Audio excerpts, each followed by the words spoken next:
Good morning mga guys, may handaan pala kami dito sa bahay namin ngayon. Kaya maaga pa akong gumising. Ay siya pala. Guys, dahil magluluto pala kami ng aking handa ngayon. Birthday ko nga pala nung nakaraan, pero late celebration na po dahil may pasok po ng birthday ko.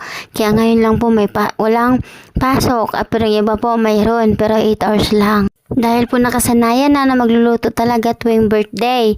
Pero nung kami mga bata pa sa probinsya, wala po. Kahit po anong birthday, wala pong handa. Kaya sanay na po. Pero nung ako'y nagtrabaho na, nasanay na rin po na dahil nga po may trabaho na, may mga kasama na pong maghahanda para sa birthday ko. Baka sabihin niya ako nagluluto niyan lahat. Hindi po, may nagluluto po. Ako po nandito lang sa isang tabi. Nanonood lang po sa kanila habang nagluluto at saka naghiwa din po kung may kailangan na hiwain sa Ricardo. Salamat pala kay Ate Weng sa kanyang